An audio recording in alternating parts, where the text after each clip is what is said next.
बताओ, अंग्रेजों ने हमको चीनी को शक्कर कहना सिखा दिया। अब हम क्या कहते हैं चीनी को?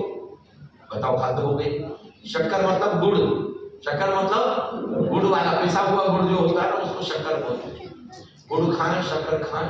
तो ब्राउन बोले ना, ब्राउन बूरा, खांड बूरा कहते हैं उसको, खांड बूरा खाएं, चीनी खाना बंद करें। चीनी बहुत नुकसान है। दूसरा, ये जो आयोडीन के नाम पर सफेद नमक खाते हैं ना, ये वाला क्या कहते हैं, समुद्र वाला, जो महात्मा गांधी का फुद्दू बनाया अंग्रेजों ने। महात्मा गांधी का इतना बेवकूफ बनाया अंग्रेजों ने कि महात्मा गांधी से नमक कानून, एक तो दांडी यात्रा बेचारे बिना बात इतने बुढ़ापे में पैदल चलवाया, और जाकर के तोड़वाया भी कौन सा, नमक कानून। और जब तक महात्मा गांधी ने नमक कानून नहीं तोड़ा था, उससे पहले भारतवर्ष सेंधा नमक खाता था। लाहौर में हमारे पास पहाड़ थे नमक के, वहां से नमक आता था और हम सीधे सीधे सेंधा नमक खाते थे। इसको लाहौरी नमक या पाकिस्तानी नमक आज भी बोलते हैं। वहां से हमने समुद्री नमक खाना शुरू किया। अब सुने, जिन्होंने केमिस्ट्री पढ़ी है वो सुने, समुद्री नमक का फॉर्मूला है सोडियम क्लोराइड। क्या है? सोडियम एक मात्रा से ज्यादा चला जाए तो आपके हार्ट को फेल कर दे, आपके ब्लड प्रेशर को बढ़ाते हैं। सोडियम की मात्रा एक लिमिट से ज्यादा नहीं होनी चाहिए। और जो लाहौरी नमक है, लाहौरी नमक जो लाहौर में चट्टाने हैं, वहां से जो नमक है, उसका फॉर्मूला कैल्शियम क्लोराइड। क्या है उसका फॉर्मूला? कैल्शियम आपकी हड्डियों को फायदा करेगा कि नहीं, यस या नो? तो आप सेंधा नमक, ब्लड प्रेशर कंट्रोल रहेगा, हार्ट की कोई बीमारी नहीं होगी, हड्डियां ठीक रहेंगी। आप सेंधा नमक खाना शुरू करें, ये। और तीसरी चीज, रिफाइंड ऑयल। क्या करना है?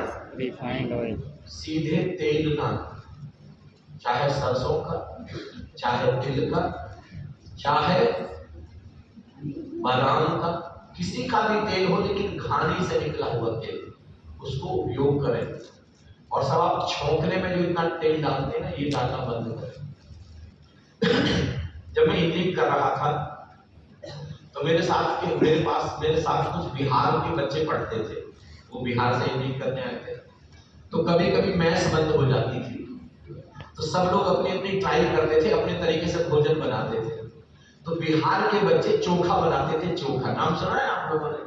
बैंगन का, आलू का बनता है। तो हमारे यहाँ पे तो क्या होता है, घी या तेल छोंका जाता है ना, उसमें सब्जी छोंका, वो क्या करते थे, ऐसे ही सीधे पूरा बैंगन में से वो निकाल लिया, ये आलू, और उसके ऊपर से तेल डालते थे। इसको बोलते थे चोखा। मैं कहता था ये बिल्कुल गंवार है, इनको कुछ अकल नहीं। आज मुझको पता चलता है कि मैं गंवार था, वो लोग बहुत सयाने थे, उनको खाना आता है। तेल ऊपर डालें, घी ऊपर डालें, नुकसान नहीं करेगा। जब आप छोंकते हैं तो उसकी स्ट्रक्चर चेंज हो जाती है और वो एसिडिक नेचर का हो जाता है, वो बहुत नुकसान करता है। इसलिए साहब, अपनी सेहत अपने हाथ में। प्योर एसिड, प्योर एल्कलाइन भोजन, जो सीजनल फल है, सीजनल फल खाएं और सीजनल सब्जियां खाएं। क्यों? एक तो सीजन के हिसाब से परमात्मा ने बनाई है, ठीक है, और दूसरा सस्ती मिलती है। अभी आप मूली खोज के लाओगे तो महंगी मिलेगी, अब जाने में जब मूली आएगी तो सस्ती मिलेगी कि नहीं? ऐसे अब अमरूद आ रहे, अमरूद सस्ते मिलेंगे, केले आ रहे, केले सस्ते मिलेंगे। अभी थोड़े दिनों बाद कश्मीर से या हिमाचल से सेब आने लग जाएंगे तो सेब सस्ते मिलेंगे। अभी स्टोर से आने महंगे मिलेंगे और अच्छे मिलेंगे। कोई फल ऐसा नहीं है जिसकी पीएच वैल्यू 9 या 10 से कम हो। कोई सब्जी ऐसी नहीं। खीरे खाएं, ककड़ियां खाएं, ड्राई फ्रूट्स खाएं सुबह। जैसे आजकल मैं केवल ड्राई फ्रूट्स और बीज जितने भी, केवल उसका नाश्ता करता हूं, पूरी प्लेट भर के। तो 10-15 चीजें होती, 13-14-15 चीजें, थोड़े से लौकी के बीज, थोड़े से क्या कहते हैं तिल के बीज, थोड़े से भीगे फूल, थोड़े से बादाम, थोड़े से अखरोट, थोड़े से काजू, थोड़ी सी किशमिश, 2 तरीके की किशमिश, काली वाली, और एक जो क्या कहते हैं दूसरे रंग की जो आती है वो वाली। ऐसे बहुत सारी, मतलब करीब 13-14 आइटम होते हैं ऐसे, और जरा जरा से होते हैं, बहुत जरा से, और उसी को प्लेट को खत्म करने में पूरा पेट भर जाता, कोई गुंजाइश नहीं रह जाती। गुंजाइश रह जाए तो आप चीकू खा लें, अमरूद खा लें, आप पपीता खा लें, जो चीजें फल आ रही है उसको खा लें। अरे परमात्मा ने इतनी सारी चीजें बना रखी है, आपने रोटी पर दाएं दे रखी है, ये रोटी के बिना जैसे आपका गुजारा, परमात्मा इतना सब कुछ परमात्मा ने दे रखा है, बताओ। और आप रोटी रोटी रोटी बस, जैसे रोटी के बिना।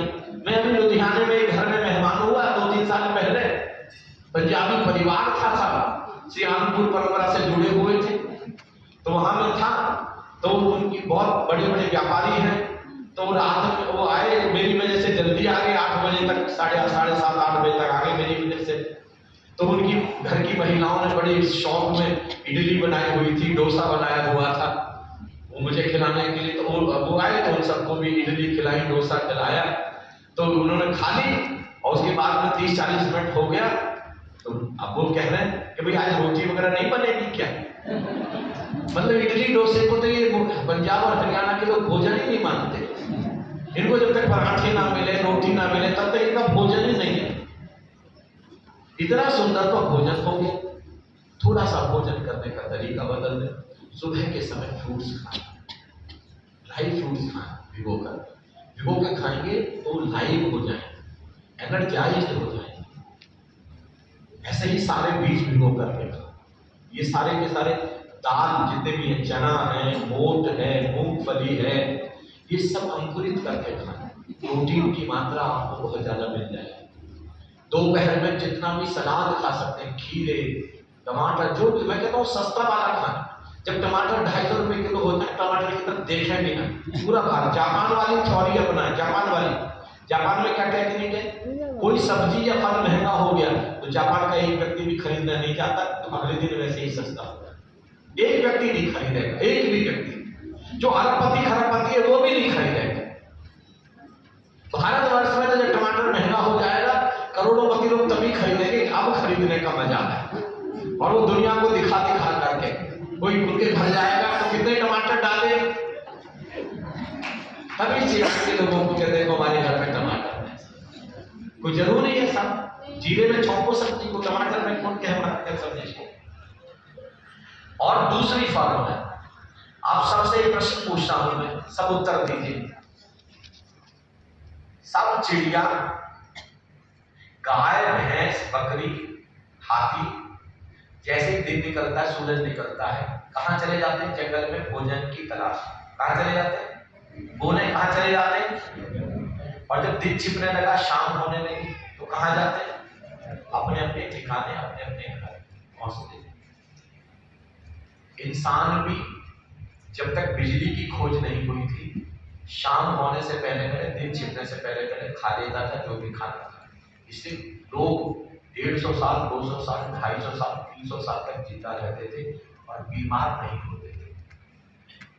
जब से बिजली की खोज, आज भी उन गांवों में जो रिमोट एरिया है जहां पर बिजली नहीं है, वो लोग इतने हेल्दी हैं क्योंकि शाम होने से पहले भोजन कर लेते हैं।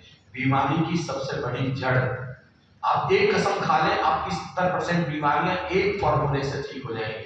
आप डेट डिसाइड कर लें 7 बजे, 7 बजे के बाद चाहे आप भूखे रह जाएं लेकिन भोजन नहीं।